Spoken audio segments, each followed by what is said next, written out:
Dear students, in the last video, we came across the topics correlation, types of correlation, meaning of correlation coefficient, and the three methods to calculate correlation coefficient. These three methods were scatter diagram, Karl-Pearson's product moment method, and Spearman's rank correlation. We started with Karl-Pearson's product moment method. One sum which we had seen based on actual mean, that was the deviation taken from mean, x minus x bar, y minus y bar. Today again we are going to take one more sum based on the deviations taken from actual mean, and then we will proceed further. But before we go for a sum, I would like to discuss one small theory which is very important. Properties of correlation coefficient.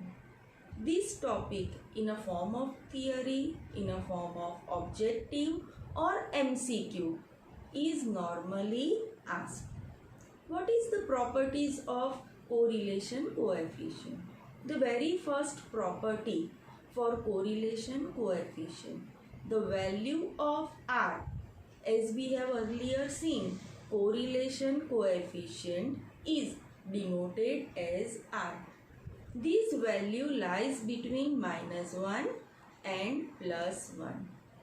So you have to remember that when you calculate the sum, if you don't get the value between these range, you have committed some mistake.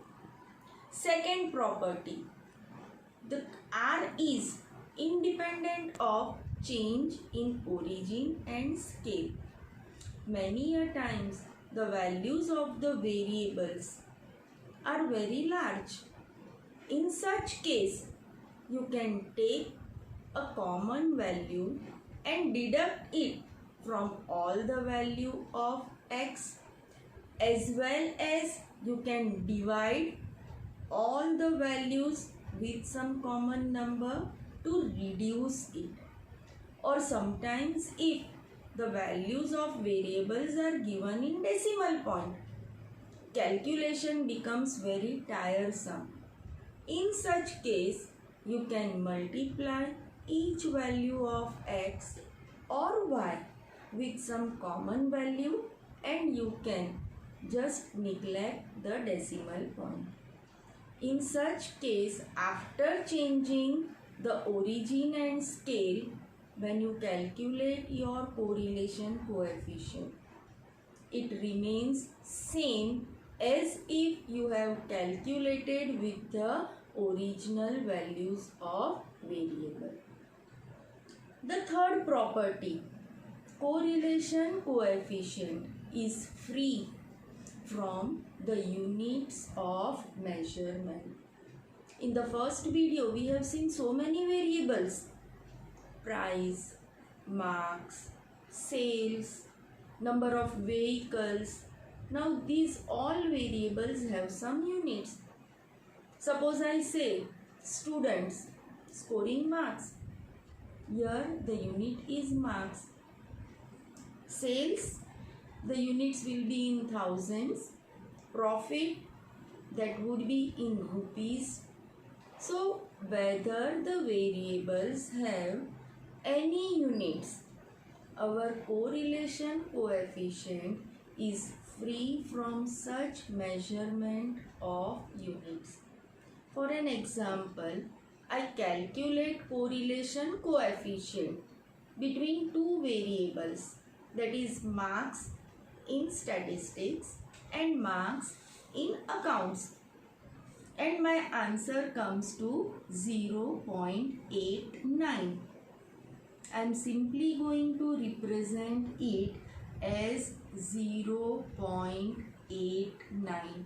I am not going to mention any units against this correlation coefficient.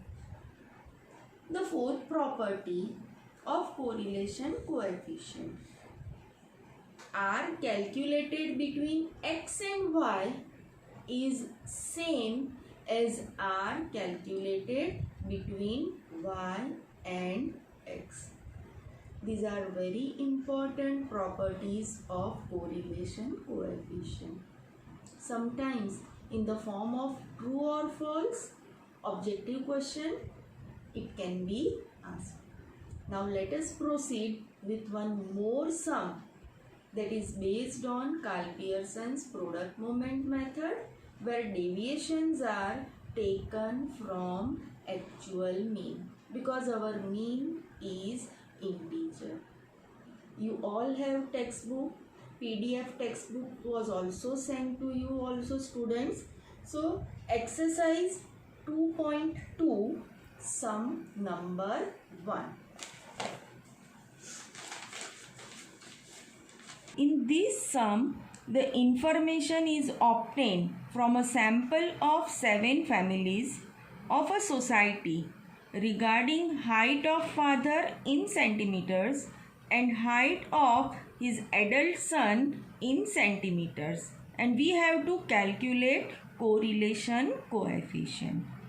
Now nothing is mentioned that by which method. So let me tell you, Karl-Pearson's method is the best method. So we are going to calculate this sum with the help of Karl-Pearson's method. Height of father, variable x. Height of son, variable y. Variable x, 170, 169, 168, 167, 166, 165, 164. I have already done the total. It comes to 1169. Same way for variable y, 172, 168, 170, 168, 165, 167, 166. Total comes to 1176. Now here you can see x bar, mean of x comes to 167. Total divided by number of observations. So sum total is 1169. Sum of observation 7. So mean is 167. Now here I am going to write down unit. The units are given in centimeter. Same way for y, height of son, which is given in centimeter. Mean comes to 168. So here I write down centimeter. Now you can see both the means are integer. So it becomes very easy for us to take the deviations from actual mean.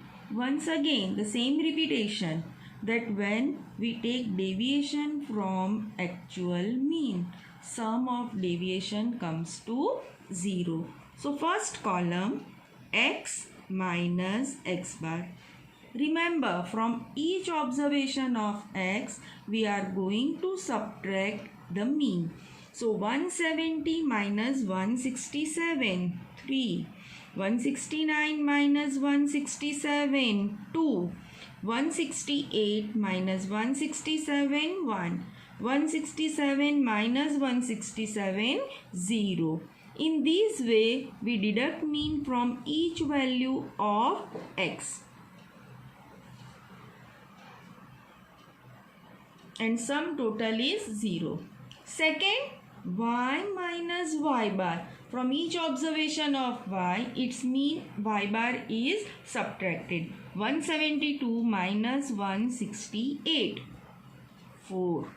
168 minus 168, 0. In this way, we go on subtracting mean from x.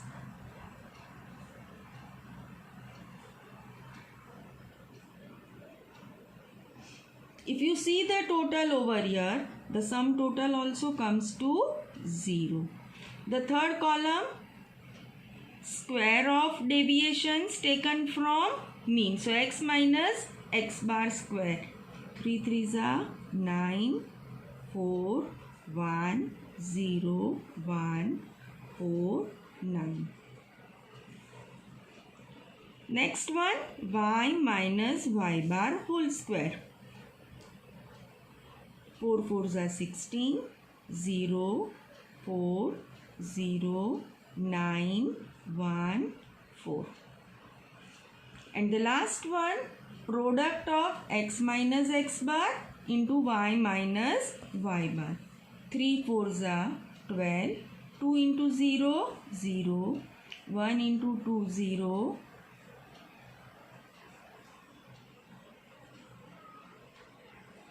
Both negative values, when we multiply, it becomes positive. Now let us do the total.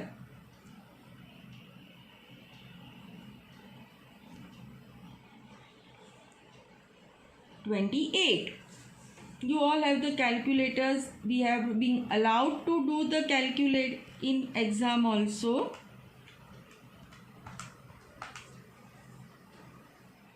(34).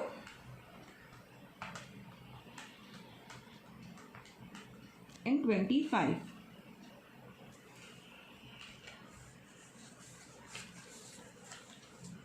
Now we write the formula for R. Sigma x minus x bar into y minus y bar divided by root sigma x minus x bar whole square multiplied by sigma y minus y bar whole square. Sigma x minus x bar into y minus y bar 25. Sigma x minus x bar square, that is 28. Sigma y minus y bar square 34.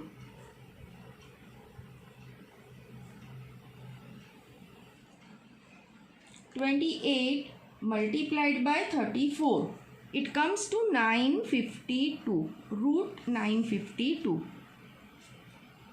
So 25 divided by, now we find out the root for that, 30.85. 25 divided by 30.85. It comes to 0.81. Now if interpretation is asked, then as today I told you, the very first property, R lies between -1 and +1. So 0.81 is near to 1. So we can interpret the value of correlation coefficient as there is correlation, positive correlation coefficient between two variables. But up to what extent and degree?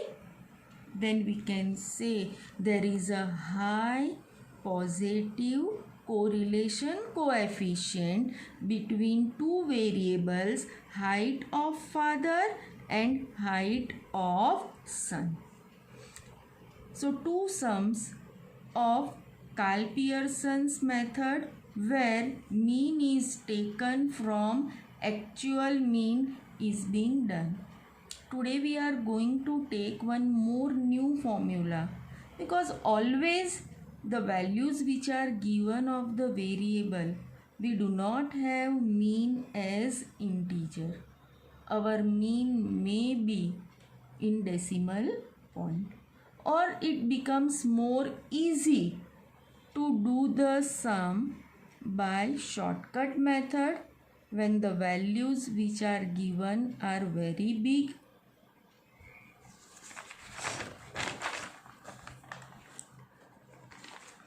I have already done one sum, that is exercise 2.2, sum number 4.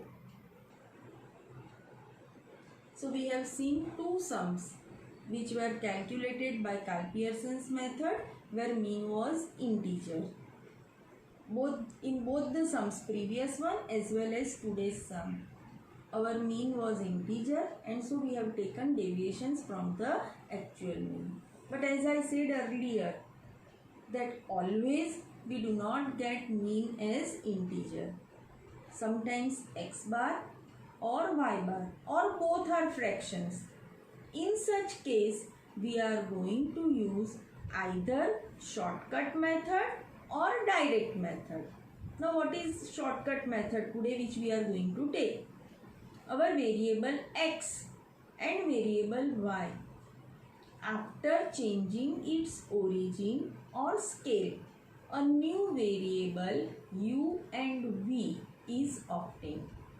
For example, variable x, from this variable x, one assumed value taken as a mean is subtracted, and a new variable u which is obtained, we write it as u equals to x minus a.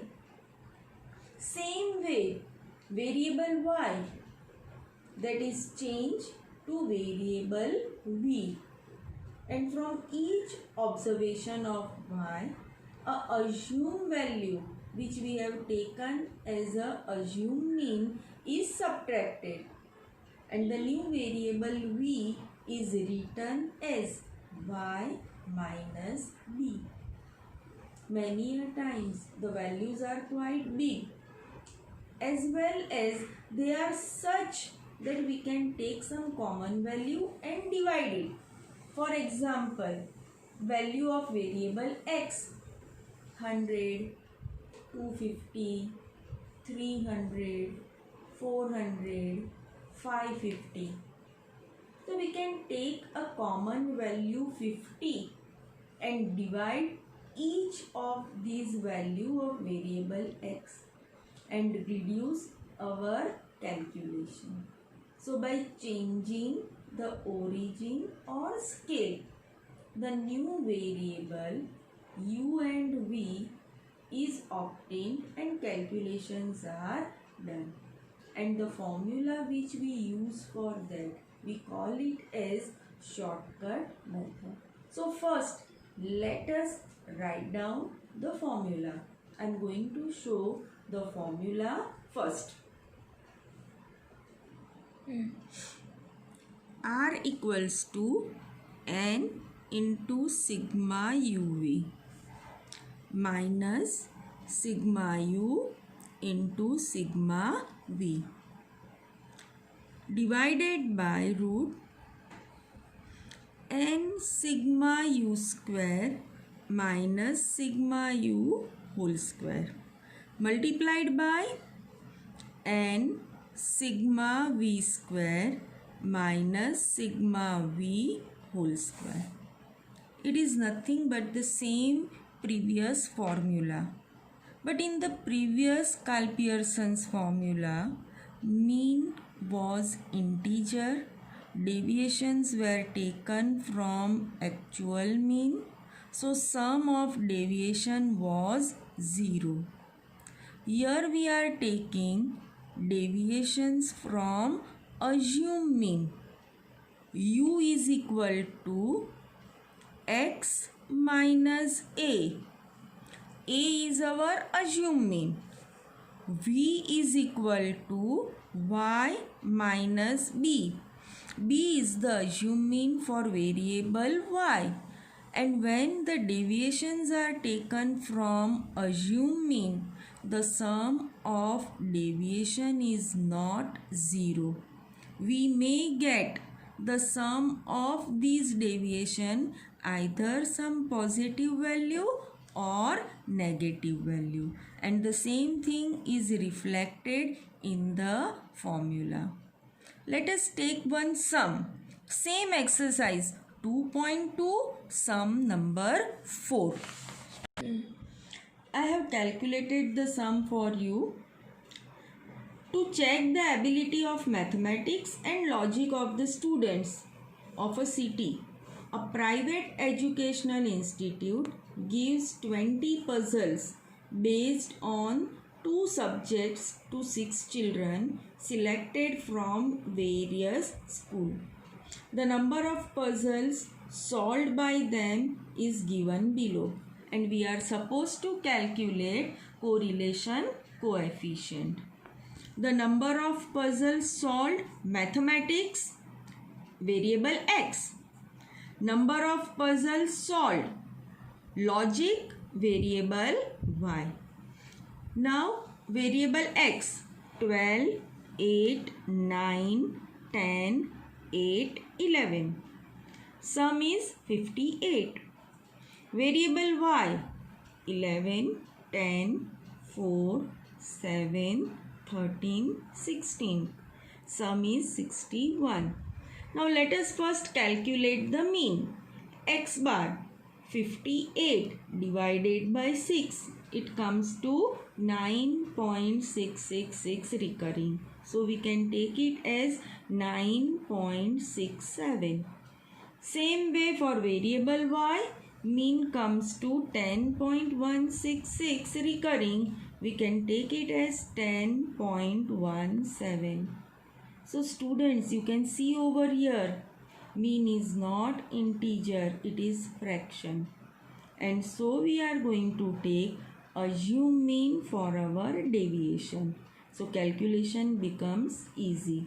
Now variable x is changed to variable u. X minus a. The nearest value to the actual mean 9.67, that is 10. So I have taken 10 as an assumed mean. From each value of x, we are going to subtract 10.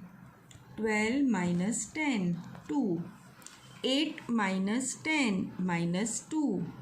9 minus 10, minus 1.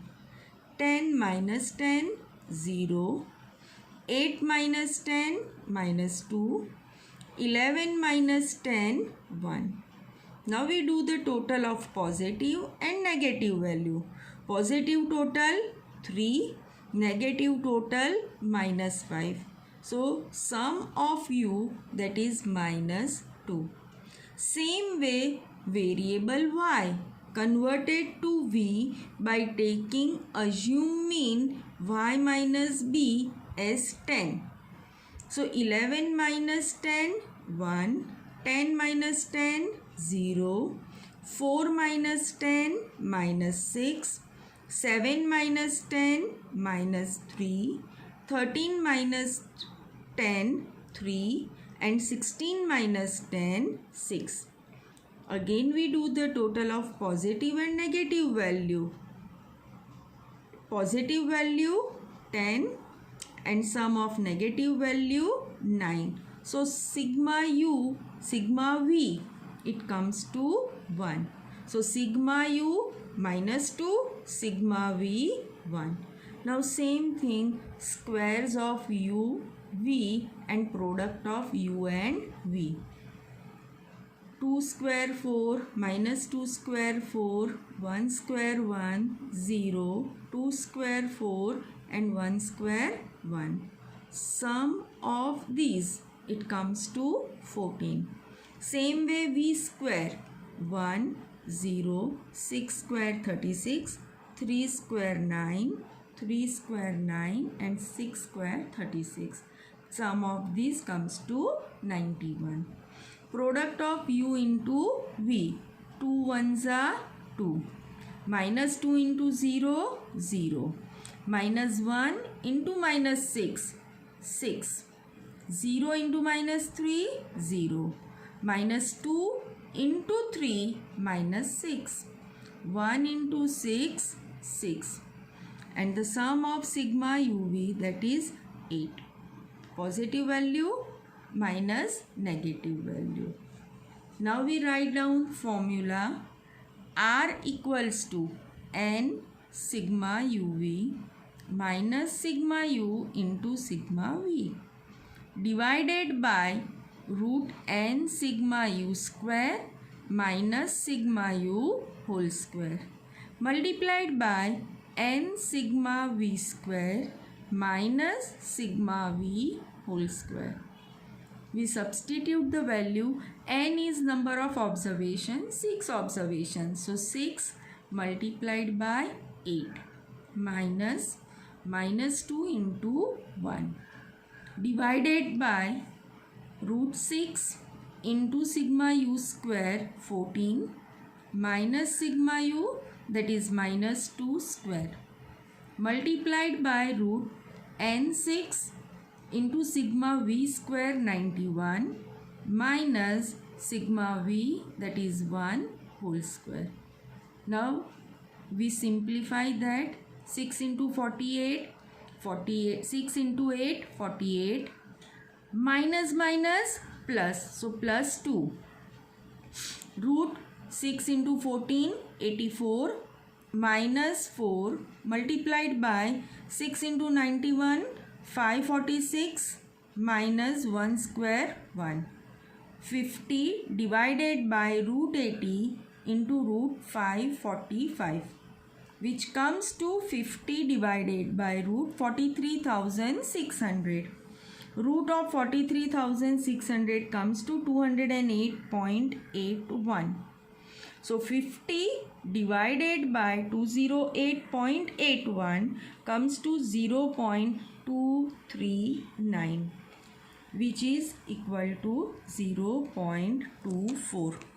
And again, if interpretation is asked, we can interpret that there is a low degree of positive correlation because 0.24 is far from 1.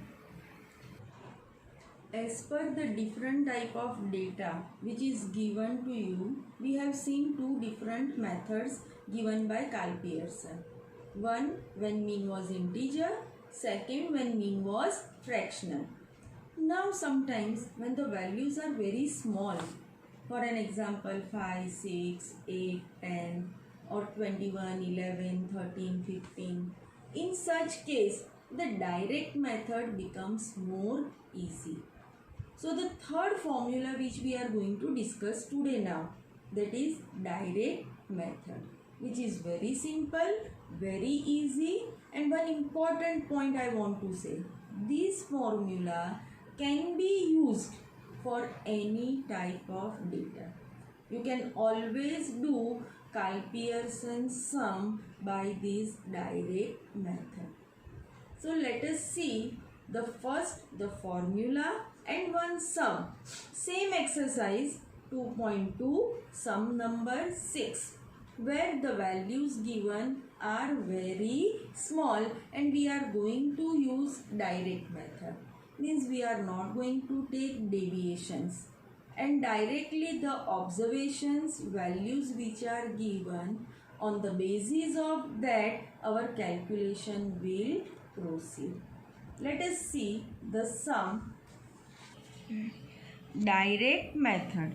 When the values of variable x and y are very small, this method becomes more easy for calculation. But again I repeat, you can always use this formula for any type of data. R equals to n sigma xy minus sigma x into sigma y divided by root n sigma x square minus sigma x whole square multiplied by n sigma y square minus sigma y whole square. So exercise 2.2 sum number 6 we are going to do according to this formula. Here the data is given regarding the number of study hours and number of sleeping hours, and we will calculate correlation coefficient. Number of study hours x, number of sleeping hours y. 10, 5, 7, 5, 3. Let us do the total of this. 30. Variable y, number of sleeping hours 6, 9, 7, 8, 10.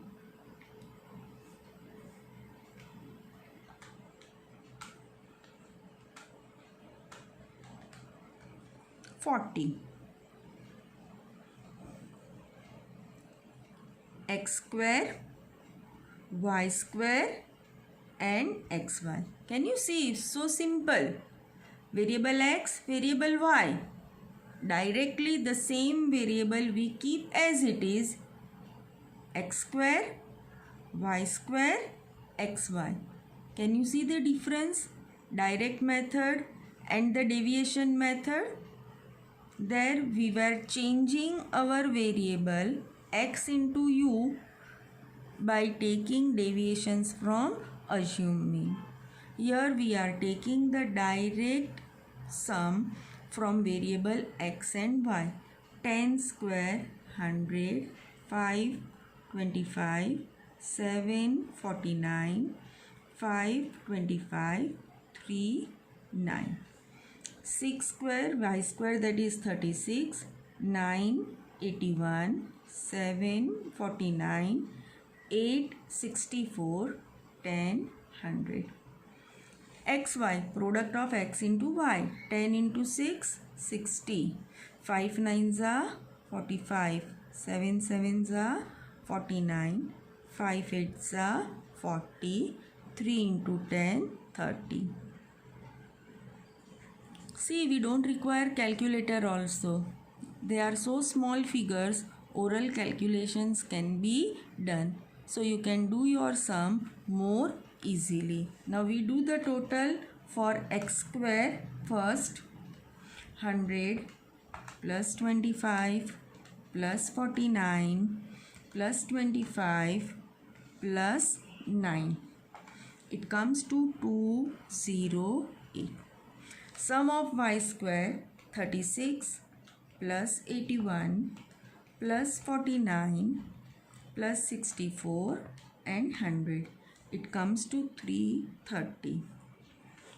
xy total 60 plus 45 plus 49 plus 40 plus 30. It comes to 224.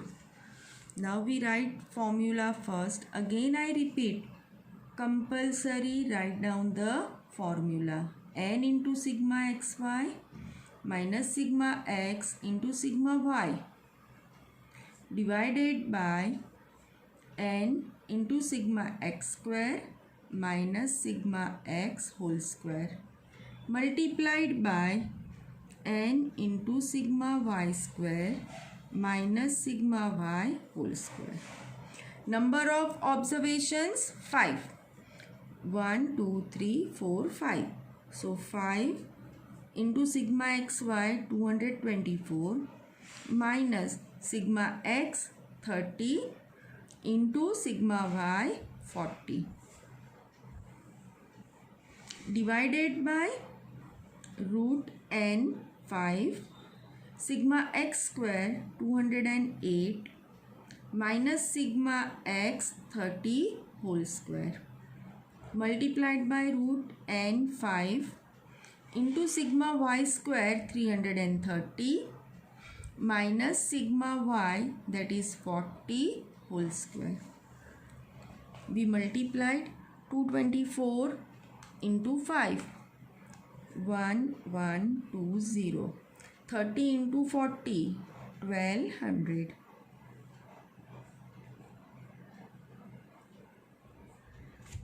208 multiplied by 5 1040 minus 30 square 900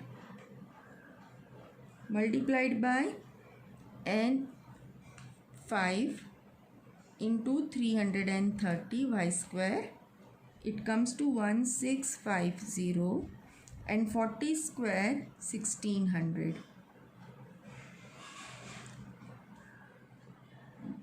1120 minus 1200, it comes to negative 80.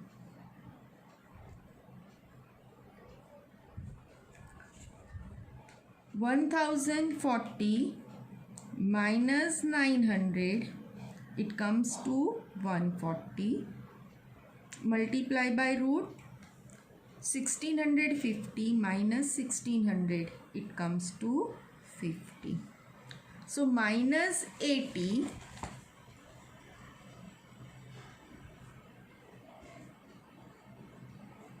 into root 140 multiplied by 50.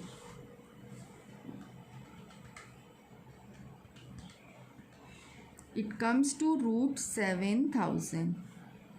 So minus 80. Now we take out the root of that.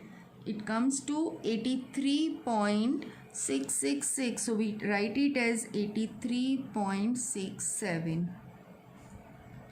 So negative 80 divided by 83.67.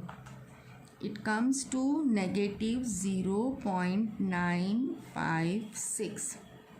We can write it as negative 0.96. If interpretation is asked, we can say there is a high negative correlation between two variables, study hours and sleeping hours. As here R is negative 0.96 near to negative 1. So according to the different data given of the variables, we are supposed to discrete and use the formula of Karl-Pearson's method. If mean integer, directly we take deviation from mean. If mean fraction, we can go for assumed mean. And if the values of variable x and y are very small, we can go for direct method of Karl-Pearson's method. So student, according to the data given, you can use different formulas for calculation of correlation coefficient.